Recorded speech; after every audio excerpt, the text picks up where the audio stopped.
Olá, eu me chamo Icre, eu vou falar sobre um dos meus projetos que eu tenho, open source no GitHub, e ele vai ser muito mais focado em falar sobre as estruturas de dado que eu utilizei e como eu utilizei elas para resolver o problema que eu estava tentando resolver. Então, o nome desse projeto é INI-P.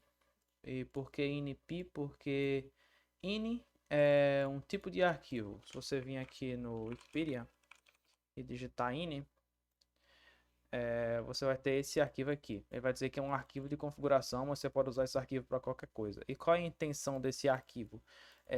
Esse arquivo é baseado em sessões. Você cria uma sessão, por exemplo, aqui, essa sessão é chamada proprietário, alguma coisa assim. E você vai ter valores onde existe uma chave, que é como se fosse uma variável. Então, você acessa a sessão e aí você vai ter várias chaves e valores. Então, a chave desse valor John Doe, chamada de name. Aqui vai ter a organização que vai ter um valor também. Então é um arquivo, ele é um pouco semelhante à intenção, ao objetivo do JSON, que é outro tipo de arquivo mais usado. Mas esse arquivo também ele é muito utilizado, principalmente para armazenar coisas de configuração. Você pode armazenar, por exemplo, é, a sua senha, por exemplo, o nome do usuário vai ser, o nome da sessão vai ser usuário, aí você vai ter aqui uma senha que é igual aí a sua senha de fato. Então, você pode usar para armazenar qualquer tipo de coisa. E qual foi o meu programa? Ele é como se fosse um compilador, onde eu vou pegar esses arquivos, por exemplo, esse arquivo aqui, e eu vou transformar ele em alguma estrutura de dados onde eu possa acessar cada um desses valores aqui dentro da minha linguagem de programação e conseguir manipular esses dados. E qual foi a solução que eu tive? A solução que eu tive foi pensar em tabelas hash. Eu pensei nesse arquivo como se fossem tabelas hashes que apontam para tabelas hashes. Como assim? Vamos supor que a gente tenha a chave que é o nome da sessão. Então a gente acessa essa chave. E a partir dessa chave, a gente acessa outra tabela hash que vai armazenar o valor da chave, que, por exemplo, name, o, e o valor, por exemplo, John Doe. Então, como é que a gente poderia fazer? Então vamos supor que a gente tem aqui nossa tabela hash. E nessa tabela hash, a gente tem duas chaves, né? Owner e database. Eu vou colocar aqui. Então aqui vai ser o owner.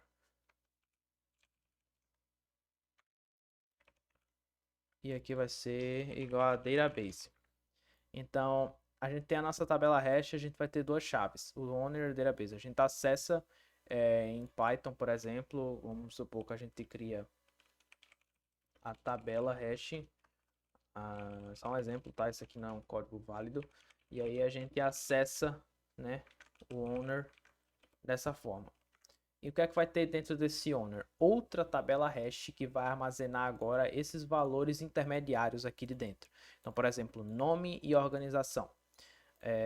Então, ele vai ter dois valores, duas chaves. Por exemplo, name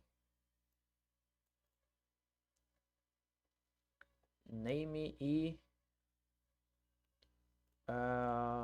organization, né, organização. Então, a gente vai ter esses dois valores aqui. E é claro que a gente poderia ter mais, né? A gente pode preencher isso aqui com mais valores, mas nesse exemplo que eu peguei, ele só tem esses dois valores. Aqui tem três valores, então a gente vai ter aqui, ó, três valores que serão server, port e file. Então, server, port e file. Port, file. Então, se alguém, acho que deu para perceber já, se você conhece estruturas de dados, pelo menos um pouquinho, você dá para perceber que isso aqui é uma árvore. E não é uma árvore binária, ela é uma árvore representada com tabelas hash. Então, a ideia é ser uma árvore, mas essa árvore é representada com tabelas hash. Então, a gente pode ter quantas a nossa memória permitir aqui de children, de nodes, né? E essa é a intenção. Então, é a partir de é a partir disso que a gente pode armazenar os nossos valores aqui. Então, cada valor seria armazenado aqui, por exemplo.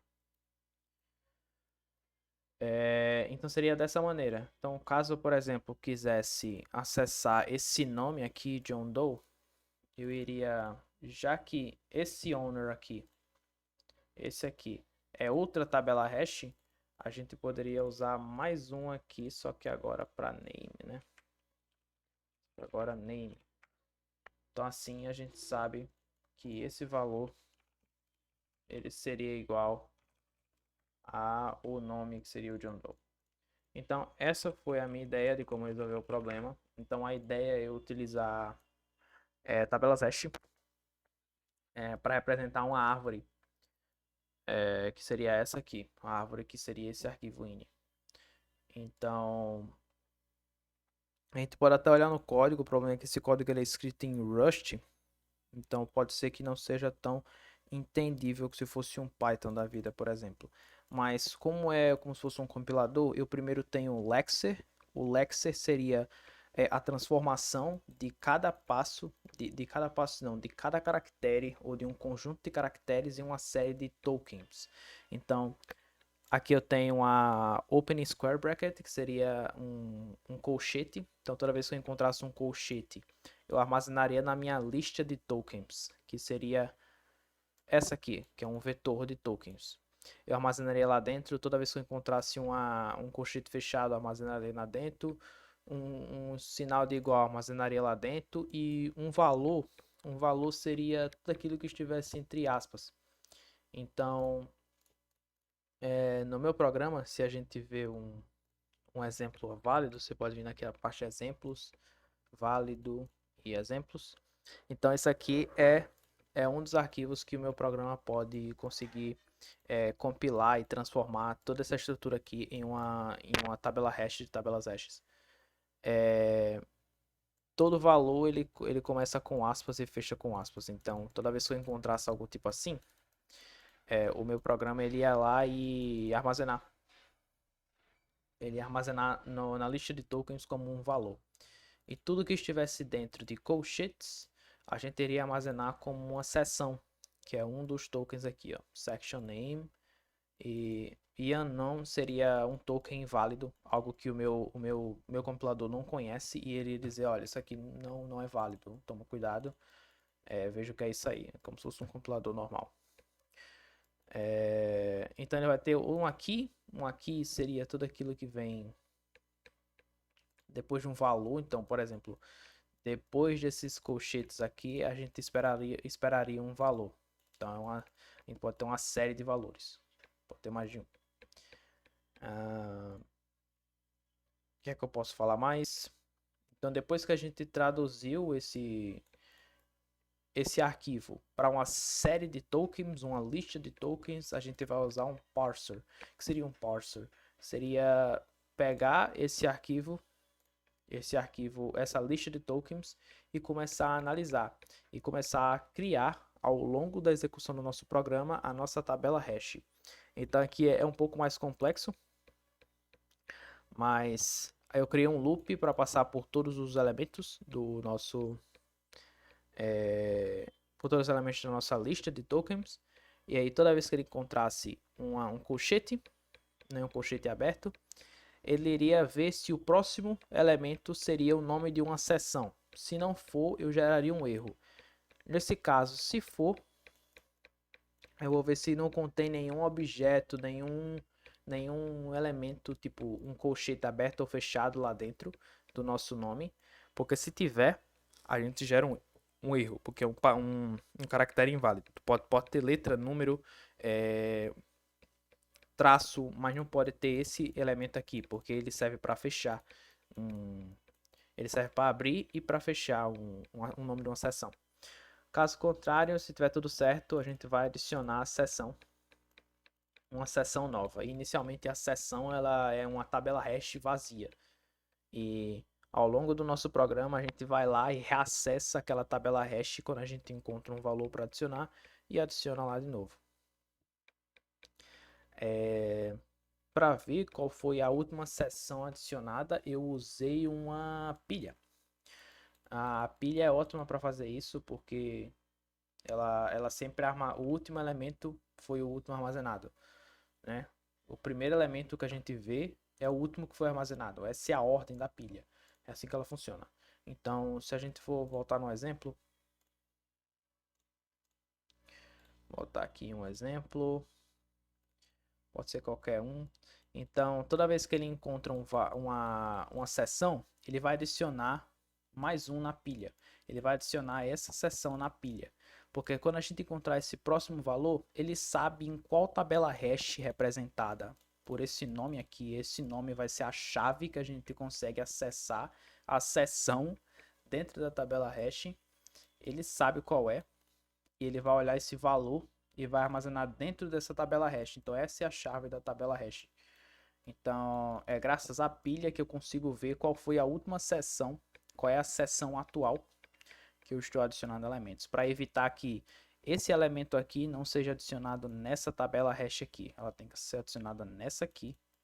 Então, para evitar confusão.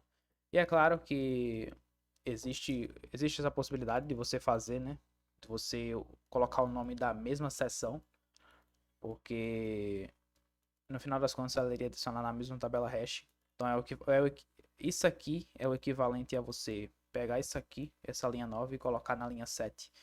Daria a mesma coisa, não tem problema nenhum. Se você tiver uma seção vazia, seria só uma tabela hash vazia.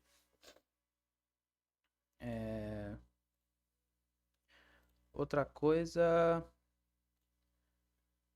eu acho que é só isso. Então é um programa que ele é levemente simples, mas que é extremamente útil porque eu uso muito a minha própria biblioteca é, para poder criar os meus programas, porque esse tipo de programa eu posso usar para armazenar, por exemplo, chaves de API. Eu estou acessando uma API e eu preciso de um token de acesso que as APIs elas pedem para você ter. E aí eu posso usar minha própria biblioteca para poder armazenar minha chave da API dentro de um arquivo ini, esse que a gente estava vendo agora, e eu posso acessar no meu programa qual é a chave dessa API, sem ter que colocar a chave da minha API já dentro do meu programa, tipo, exposta assim, porque não pode, chaves API são privadas, então isso facilita bastante. Então ter esse programa é extremamente útil para qualquer um. Então, se você usa o Rust, você pode usar a minha biblioteca. Ela está disponível no site oficial da linguagem de programação. É só você vir aqui e aí vai ter ela disponível. Já passou mais de 400 downloads, então é, é isso. Então, muito obrigado e até mais.